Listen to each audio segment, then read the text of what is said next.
नमस्कार। चलिए सुनते हैं योगेंद्र नाथ शर्मा जी की लिखी कहानी अभिमान की हार। बहुत समय पहले की बात है। महाराजा नंद का राज्य था। राजा नंद के महामंत्री सकटार बहुत उदार स्वभाव के थे। सारा राज्य महामंत्री सकटार की बुद्धिमत्ता और चतुराई का लोहा मानता था। राजा नंद तो राज का हर छोटा बड़ा निर्णय अपने कुशल महामंत्री सकटार की सलाह से लिया करते थे। सब महामंत्री का मन से सम्मान करते थे। महामंत्री जहां राज के हर मामले में गहरी पहुंच रखते थे, वहीं वे गुणशाली व्यक्तियों का बहुत आदर करते थे। महामंत्री सकटार के दो पुत्र स्थूलभद्र और श्रीयक थे। ये अच्छे दिन्ना आदि नाम की 7 पुत्रियां महामंत्री जी के थीं। ये 7 पुत्रियां तीव्र स्मरण शक्ति की धनी थीं। ईश्वर का चमत्कार था कि किसी भी व्यक्ति द्वारा कही गई बात को एक पुत्री पहली बार सुनकर कंठस्थ कर लेती थी। दूसरी पुत्री किसी बात को सुनकर ज्यों का त्यों दोहरा देती थी। इसी प्रकार तीसरी पुत्री 3 बार, चौथी पुत्री 4 बार तथा इसी क्रम से 7वीं पुत्री 7 बार सुनकर किसी भी बात को वैसा ही दोहरा सकती थी। राजा नंद के दरबार में कव्वर रुच भी थे। वे बड़े प्रतिभाशाली कवि थे। उनसे राजा ने प्रसन्न होकर कवि सम्राट की उपाधि दे दी थी। कवि वर्रुच विद्वान तो थे ही, लेकिन अभिमानी भी बहुत थे। अपने कवित्व के घमंड में वे छोटे कवियों को जब चाहे अपमानित कर देते थे, लेकिन राजा नंद के कृपा पात्र होने के कारण उन्हें कोई कुछ कह नहीं पाता था। सच्चाई यह थी कि महामंत्री सकटार ही कवि वर्रुच की प्रतिभा देखकर दरबार में लाए थे। सकटार वह दिन नहीं भूलते जिस दिन वर्रुच ने महामंत्री के कहने पर राजा नंद के दरबार में पहुंचकर अपने बनाए 108 श्लोक सुनाए थे। महामंत्री सकटार ने सहज गुणग्राहक होने के कारण कवि वर्रुच की भूर भूर प्रशंसा भरे दरबार में कर दी। राजा नंद तो महामंत्री पर अटूट विश्वास रखते ही थे। परिणाम यह हुआ कि राजा नंद ने प्रसन्न होकर कवि वर्रुच को 108 सोने की मुद्राएं देकर राजकवि बना दिया। वर्रुच अभिमानी तो थे ही, गुणग्राहक मंत्री का उपकार न मानकर उल्टे घमंडी हो गए। उनको लगा कि मैं तो कवियों का सिरमौर हूं, मेरे रहते किसी की क्या मजाल कि राजा के सामने आकर कविता सुना सके। अभिमानी वर्रुच के मन में लालच जाग उठा।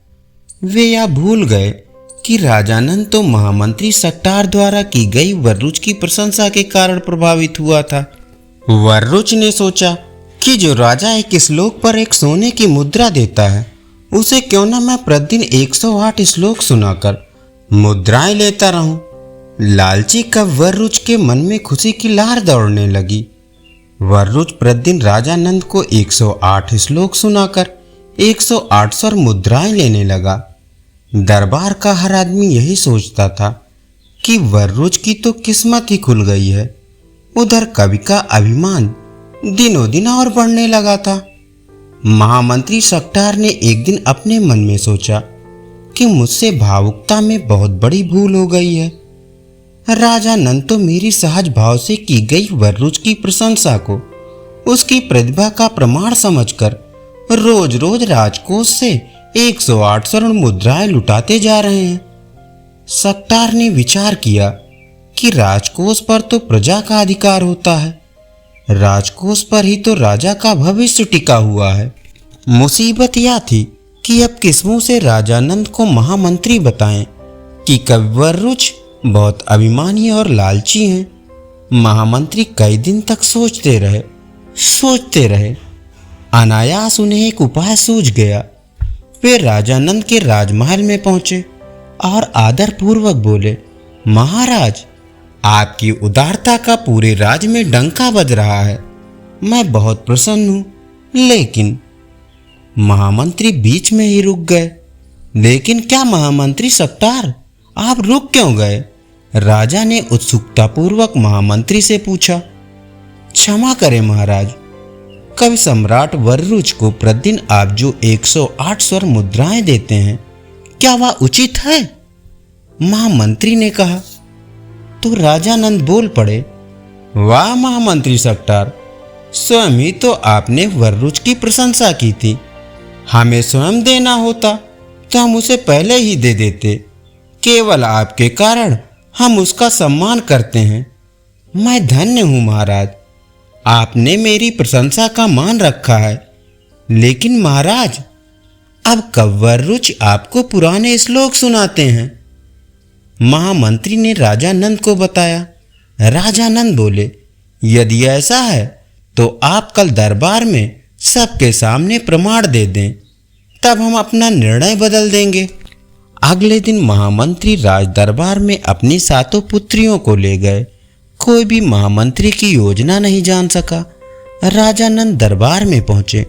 कवि सम्राट वर्रुच राजा को रोज की तरह अपने श्लोक सुनाने लगे। जैसी आदत थी कवि वर्रुच की, उसी के अनुसार श्लोक सुनाकर अभिमान में भरकर उन्होंने विजयी की तरह महामंत्री सक्टार की ओर देखा। महामंत्री खड़े हुए और हाथ जोड़कर बोले, महाराज की जय हो। आज कवि सम्राट ने जो श्लोक सुनाए हैं वे तो कई बार सुने हुए पुराने श्लोक हैं। कौन मूर्ख कहता है कि ये श्लोक पुराने हैं? मैं भरे दरबार में महामंत्री सक्टार को चुनौती देता हूं कि वे अपने कथन का प्रमाण दें, अन्यथा महाराज उन्हें दंडित करें। बेहद गुस्से में तिलमिलाते अभिमानी वर्रुच ने चुनौती दे दी। पूरे दरबार में सन्नाटा छा गया। महामंत्री ने खड़े होकर अपनी पहली पुत्री को संकेत किया। क्या तुमने ये पहले सुने हैं पुत्री?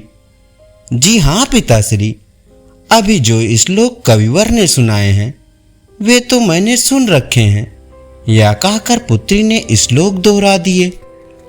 तब महामंत्री ने दूसरी पुत्री से भी यही सवाल पूछा, पुत्री, क्या तुमने भी कविश्रेष्ठ वर्रुच द्वारा सुनाए गए श्लोकों को पहले सुना है? दूसरी पुत्री ने भी जी हाँ पिताश्री कहकर श्लोक दोहरा दिए। महामंत्री सक्टार ने क्रम से तीसरी, चौथी, पांचवी, छठी और 7वीं पुत्री को भी बुलाकर भरे दरबार में जब वर्रुच के श्लोक ज्यों के त्यों दोहरवा दिए तो राजा नंद कवि सम्राट वर्रुच पर क्रुद्ध हुए। राजा ने वर्रुच को स्वर्ण मुद्राएं देनी बंद कर दी। वर्रुच का अभिमान विकराल क्रोध में बदल गया। अपने ऊपर उपकार करने वाले महामंत्री का उपकार मानने के स्थान पर वर्रुच ने मन ही मन राजा नंद और महामंत्री सक्टार को मजा चखाने का निश्चय कर लिया। अभिमान आदमी की बुद्धि खराब कर देता है। वर्रुच का सारा ध्यान इस तरफ लग गया कि कैसे जनमानस पर अपना प्रभाव डालकर राजा नंद और महामंत्री सक्टार को नीचा दिखाया जाए।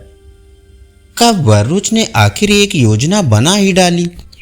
प्रातःकाल वर्रुच गंगा में स्नान करने गया और उसने वहां आए प्रजाजनों को सुना सुनाकर ऊंचे स्वर में गंगा के बीच में कमर तक पानी में खड़े होकर गंगा स्तुति के श्लोक गाना आरंभ कर दिया। धीरे धीरे गंगा स्नान के लिए आए प्रजाजनों की अच्छी खासी भीड़ इकट्ठी हो गई। वर्रुच जोर जोर से गंगा की स्तुति करता रहा। तभी किनारे खड़ी भीड़ ने विचित्र नजारा देखा। स्तुति समाप्त होते ही गंगा के जल में से निकलकर एक हाथ ऊपर आया। प्रजाजनों ने देखा कि उस हाथ पर 108 स्वर्ण मुद्राएं रखी हुई हैं। वर्रुच ने ऊंचे स्वर में गंगा जी की जय बोलते हुए वे सारी स्वर्ण मुद्राएं उठा ली। लोगों ने देखा कि स्वर्ण मुद्राएं उठाते ही गंगा के जल में से ऊपर उठा हाथ फिर से गंगा के भीतर चला गया। किनारे खड़े लोगों को यह दृश्य देखकर बहुत अधिक आश्चर्य हुआ। तभी वर्रुच ने लोगों को संबोधित करते हुए ऊंचे स्वर में कहना शुरू किया, देखिए देखिए भद्र पुरुषों, राजा नंद भले ही मेरी प्रतिभा से प्रसन्न नहीं है, लेकिन गंगा मैया तो मेरी भक्ति से बहुत प्रसन्न है। देखिए, गंगा मैया ने आप सभी के सामने प्रसन्न होकर मुझे ये सारी स्वर्ण मुद्राएं स्वयं ही दी हैं। लोगों ने गंगा मैया की जय और गंगा मैया के भक्ति कवि वर्रुच की जय काकर अपनी खुशी प्रकट की। उस भीड़ में चालाकी से वर्रुच ने अपने ही कुछ आदमियों को शामिल कर दिया था। उन्होंने कुछ प्रजाजनों को उकसाया, भाइयों, महामंत्री कवि सम्राट वर्रुच से जलते हैं। चलिए हम सब महाराजा नंद को कवि वर्रुच के इस चमत्कार की खबर बता दें। वर्रुच के आदमी अन्य नगरवासियों के साथ महाराजा नंद के पास पहुंचे।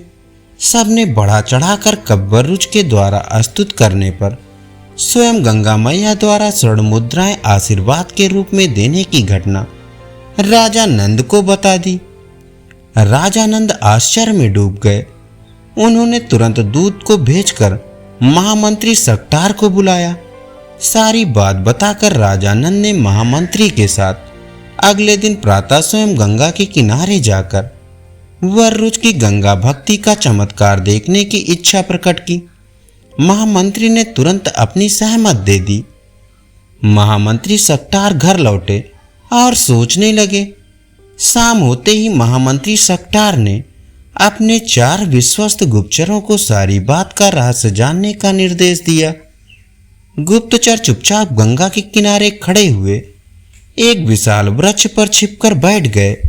वे उस स्थान पर नजर गड़ाए हुए बैठे थे जहां जल में खड़े होकर वर्रुच ने गंगा की स्तुति की थी। आधी रात होने को आई। सब तरफ गहरा सन्नाटा था।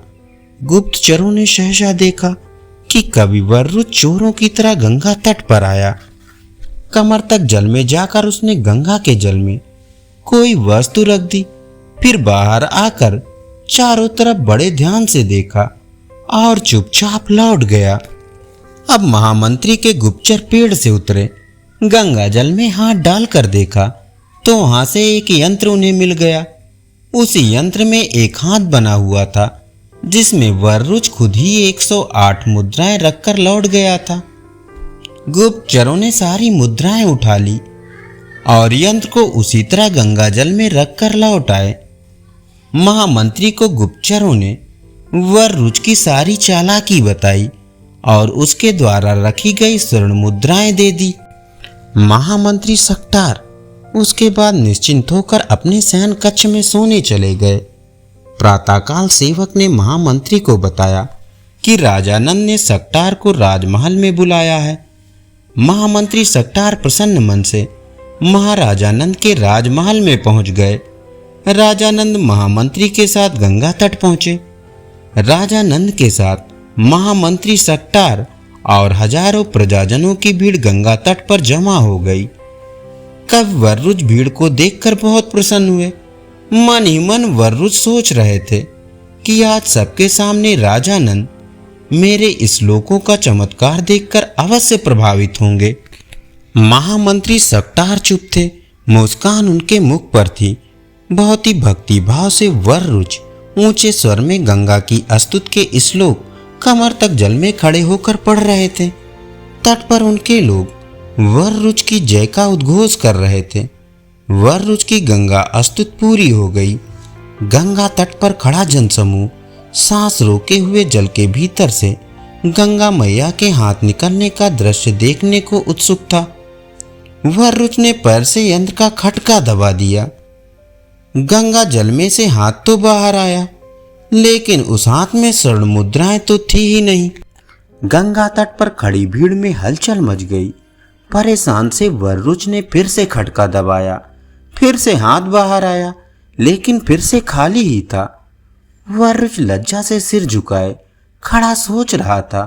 उसी समय महामंत्री सक्टार उठकर वर्रुच के पास आकर बोले, लीजिए कविवर, ये लीजिए अपनी वे 108 स्वर्ण मुद्राएं जो गंगा माता आपको रोज देती हैं।